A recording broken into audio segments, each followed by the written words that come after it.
ભાવેશભાઈને નમ્ર નિવેદન કે તમે પ્લીઝ એક અમારા બાળકોને ગોદ આપશો. Thank you so much.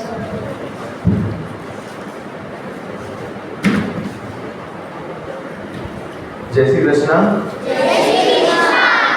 હું ડાયરેક્ટ બોલું, અવાજ સંભળાશે? આર્ટિફિશિયલ ચીજની જરૂર છે વચમાં તમારી ને મારી? ડાયરેક્ટ અવાજ દિલ સુધી પહોંચશે? આ વચમાં હશે તો દિલ સુધી નહીં પહોંચે કદાચ. બરાબર? હવે હું આવ્યો ને ત્યારે મેં જોયું છોકરાઓને જય શ્રી કૃષ્ણ બોલવાનું કીધું તો છોકરાઓએ જય શ્રી કૃષ્ણ કંઈક અલગ ટોનમાં બોલ્યા. અહીંયા શેના માટે આવો તમે? ભણવા, કંઈ શીખવા, સારું શીખવા. તમે અત્યારના જ્યાં રહેતા હો, જેવી રીતના રહેતા હો, જેવા માહોલમાં રહેતા હો, એના કરતા સારું કંઈક, નવું કંઈક, બીજાથી હટકે કંઈક મળે એટલા માટે અહીંયા આવો છો. તો તમે તમારી સાથે તમારા પાછળનું તમે જ્યાં રહો છો એ બેકગ્રાઉન્ડ સાથે લઈને કેમ અહીંયા આવો છો? વિચારજો. અહીંયાના ઘણા બધા છોકરાઓએ એવી રીતના તાળીઓ પાડી, એવી રીતના જય શ્રી કૃષ્ણ બોલ્યા કે જય શ્રી કૃષ્ણ ન હોય, કંઈક મજા મસ્તીની ચીજ હોય. આ ચાલે કે? તો તમે અહીંયા કંઈક બદલવા આવ્યા છો ને, કે અહીંયાનું કંઈક બદલાવા આવ્યા છો? તમારે અહીંયાથી કંઈક નવું બદલાઈને જવાનું છે. તો તમે તમારી જૂની બેગેજ, તમારું જૂનું જે બધું છે ને નેગેટિવ, એ બધું મૂકીને ફિર અહીંયા સ્કૂલમાં આવવું જોઈએ. તો નવું કંઈક શીખી શકશો, નવું કંઈક અપનાવી શકશો. આજે જે રીતે તમે લોકો જય શ્રી કૃષ્ણ બોલ્યા, જે રીતે ટોનમાં બોલ્યા, બધાથી નમ્ર ભાવે સારી રીતના બોલશો, મસ્તીના રૂપમાં નહીં લો, તો અહીંયા ભણવાનું મહત્વ છે. તમે ગુજરાતી માધ્યમમાં ભણો છો તો સારા સંસ્કાર મળે એટલા માટે ગુજરાતી માધ્યમમાં ભણો છો. અને અહીંયાથી ભણીને બહાર જઈ અને જો શાળાનું નામ ડુબાડવાના હો તો કઈ મતલબ છે આ શાળામાં ભણવાનો? તો અહીંયાથી જે પણ જાય પહેલા તો સ્વયં શિસ્ત. દરેકે દરેક જણે પોતાના મારે મુરારી બાબુની કથા નથી ચાલતી.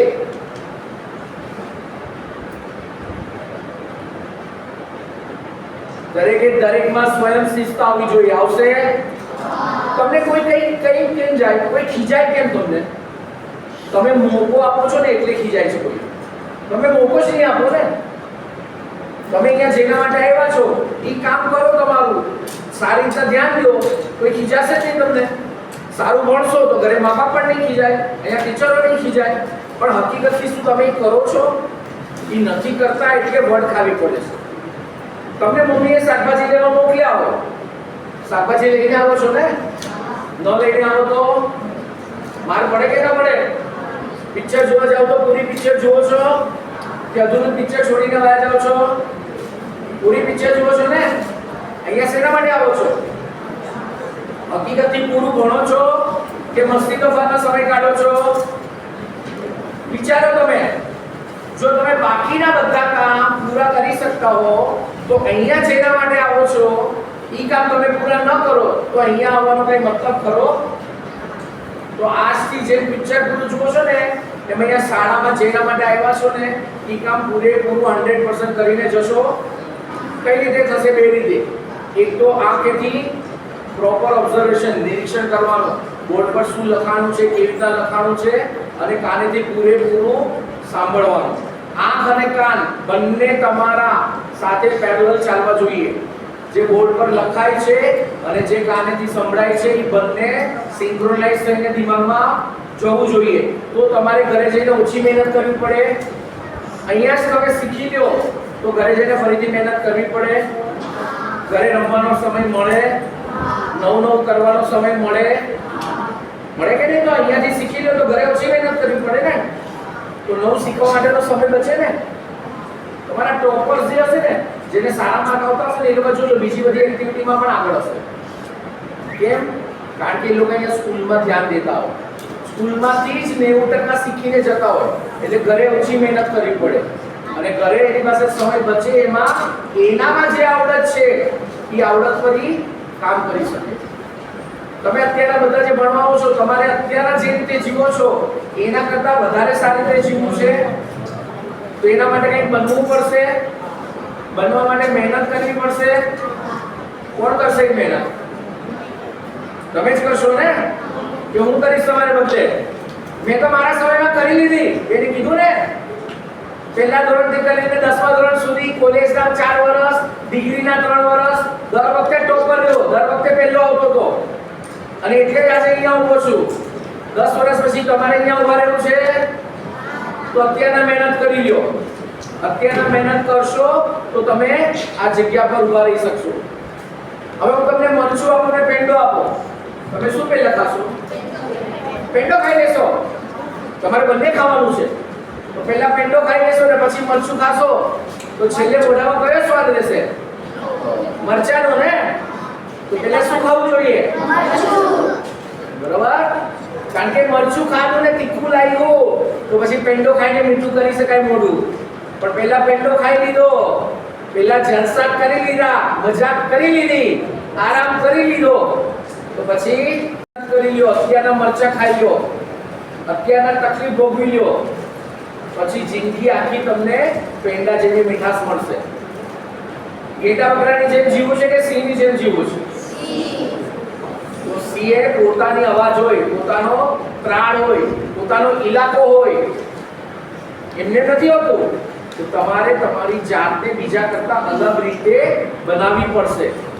તમારે નિખારવી પડશે તમારી જાતને. તમારામાં જે આવડત છે એને તમારે પોલિશ કરીને કંઈક બનવું પડશે. અને બીજાથી હટકે બનશો તો જ તમે કંઈક આગળ વધશો. એટલે તો ઘેટા બકરાની જેમ 90% લોકો જીવે છે એમ જીવી રાખજો. તમારે 90% લોકો જીવે છે એમ જીવવું છે કે પોતાની રીતે કંઈક નામ કરીને જીવવું છે? નામ કરીને જીવવું છે ને તો એમને તો નામ ના થાય ને. આજે કોહલીનું નામ થયું છે, કેટલા વર્ષો મહેનત કરી, હજી પણ મહેનત કરે છે. પેલો નવો સૂર્યવંશી આવ્યો છે, ખબર છે? 19 વર્ષનો સિક્સર પર સિક્સર મારે છે. બરાબર? કેટલી નાની ઉંમરથી એને ક્રિકેટમાં મહેનત કરી, ત્યારે આજે સક્સેસફુલ ગયો. તમારે વિધાઉટ મહેનત મળવાનું છે? મહેનત તો કરવી પડવાની ને. કરશો બધા મહેનત? અહીંયા ભણવા માટે આવું છું તો ભણશો? સેલ્ફ ડિસિપ્લિનમાં રહેશો? હવે મને ક્યાંય પણ પૂરેપૂરું સાંભળજો, બરાબર છે? અને જે પણ ઇન્સ્ટ્રક્શન શિક્ષકો તમને આપે ઇન્સ્ટ્રક્શન ફોલો કરીને તમારે રહેવાનું છે. હું ઓબ્ઝર્વ કરીશ કે તમે કેટલું સાંભળ્યું છે ને કેટલું માન્યા છો. હવે તમારા માટે નોટબુક લાવ્યો છું, ખાલી નોટબુક લાવ્યો છું, કારણ કે એમાં તમારે તમારા સારા હસ્તાક્ષરથી તમારા સપના ભરવાના છે. જેના હેન્ડરાઇટિંગ સારા હોય ને એ હકીકતથી બીજા બધા કરતા સારા માર્ક લાવે. કારણ કે શિક્ષકને સારા હેન્ડરાઇટિંગ હોય તો ફટાફટ વાંચી લે, ફટાફટ માર્ક આપી દે. ગડબડિયા અક્ષર હોય તો શિક્ષક પણ માથું ખંજવાળે કે આ શું લખ્યું છે ખબર જ નથી પડતી. કોના હેન્ડરાઇટિંગ સારા છે? વાહ, હાથ તો સીધો ઊંચો કરો. હવે કોના સારા નથી એને મહેનત કરવી છે સારા હેન્ડરાઇટિંગ કરવા માટેની, તો બાકીના બધાએ મહેનત કરવાની હોય ને. તો આજથી રોજ એક પાનું ગુજરાતીનું અને એક પાનું અંગ્રેજીનું, રોજ એક પાનું ગુજરાતી એક પાનું અંગ્રેજીનું તમારે જોઈને લખવાનું છે. અને તમારે 10 દિવસ પછી જોવાનું કે તમારા હેન્ડરાઇટિંગમાં સુધારો રહ્યો. એક ઊંધા હાથની પર મારીશ ને 32 હાથમાં આવી જશે.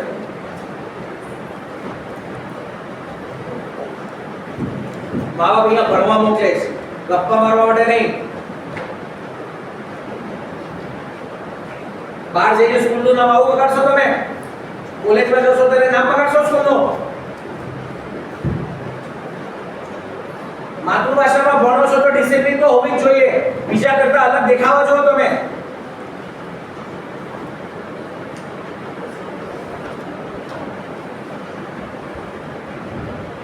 શું કહેતો હતો હું? જો આવી રીતના છે ને તમને જ્યારે શિક્ષક ભણાવતા હો ને ત્યારે તમે ડિસ્ટર્બ કરો અને શિક્ષકની લિંક તોડો. એટલે તમે બે જણા મળીને આખા ક્લાસનું અહિત કરો. સમજ્યા? કારણ કે શિક્ષકને જે ઘણું બધું તમને કેવું છે, ઘણું બધું આપવું છે, એ તમે ડિસ્ટર્બ કરીને ભૂલાવડાવી દો.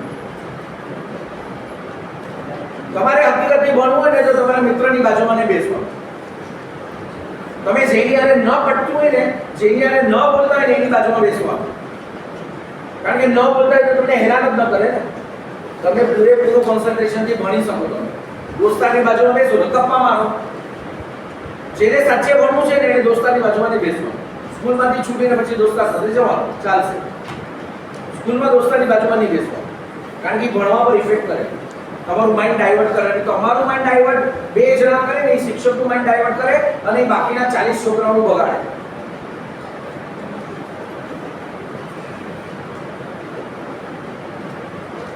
એટલે મહેરબાની કરીને શિક્ષકોને, જે તમને એ લોકોના 25-30 વર્ષનો અનુભવ છે, તમારે આ બધું દેવું છે, એ દેવા માટે મદદરૂપ થાઓ. અહીંયાથી ઘણું બધું લઈને જવાનું છે, લઈને જાઓ. જો જે બધું ફોકટમાં મળે છે ને, એની વેલ્યુ ઝીરો નથી. નિશુલ્ક ઇટ ડઝન્ટ મીન કે ઇટ્સ અ ઝીરો વેલ્યુ. એ અમૂલ્ય છે, તમે એની કિંમત જ ન કરી શકો. તમારામાં તાકાત જ નથી ફ્રીમાં મળેલી વસ્તુની કિંમત કરો. કારણ કે કોઈકે દીધું છે ત્યારે તમને મળે છે, અને એ દેવાવાળાની મહાનતા કહેવાય, એની મોટાઈ કહેવાય કે પોતાની પાસેની વસ્તુ તમને દીધી છે. છે તમારામાં તાકાત કઈ દેવાની? તો જે પણ વસ્તુ તમને ફ્રીમાં મળે ને, એની વેલ્યુ કરતા શીખો. ફોગટમાં મળ્યું છે એટલે ઝીરો વેલ્યુ નહીં, ઇટ્સ અમૂલ્ય. એની કિંમત જ ન કરી શકો તમે. તમે મોટા થઈને તમારી પાસે પૈસા થાય તો તમારી પાસે પૈસા હોય ને 10% બીજા માટે વાપરી તો જોજો, ખબર પડશે તમને કે બીજા માટે પૈસા વપરાય છે. આ તમને કોઈ દાતાઓએ પૈસા આપ્યા છે ને, ત્યારે તમને આ નોટબુક મળે છે. એ લોકોની મોટાઈને કારણે મળે છે.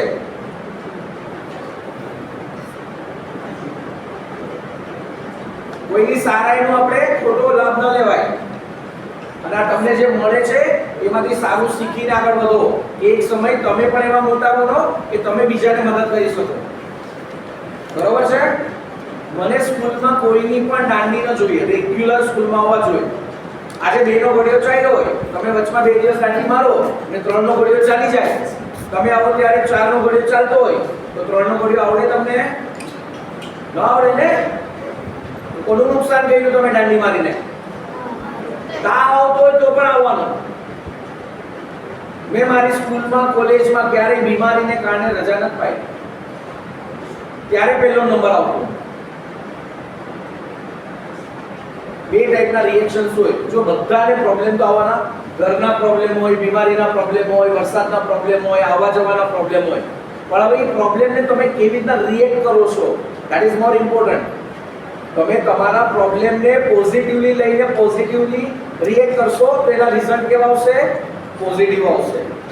તમે નેગેટિવ રિએક્શન્સ આપશો તો એના રિઝલ્ટ પણ શું આવશે? નેગેટિવ આવશે. નાઉ યુ હેવ ટુ ડિસાઇડ કે તમારે પોઝિટિવ રિએક્શન્સ આપવા છે કે નેગેટિવ રિએક્શન્સ આપવા છે. બરાબર ને? તો કોઈ પણ તકલીફ આવે એને સકારાત્મક પોઝિટિવલી લેવાની અને એને પોઝિટિવલી આગળ વધવાનું. બરોબર છે? પાકો? આની પેલા બરાડા પાડતા હોય બરાડા નહીં પડવાના. માણસ થઈને, વિદ્યાર્થી થઈને અહીંયા આવો. તમારા એરિયામાં તમે જે રીતે જીવો છો ને એ રીતે સ્કૂલમાં જ જીવવાનું. અને હું ગમે ત્યારે સરપ્રાઈઝ વિઝિટમાં આવીશ, ગમે ત્યારે ગમે તે ક્લાસમાં ઘૂસીશ. તમારામાં બદલાવ આવવો જ જોઈએ. આ શિક્ષકોની મહેનત એટલી બધી છે તમારી પાછળની, એ લેખે લાગે તો. બરોબર છે? કેટલી છે?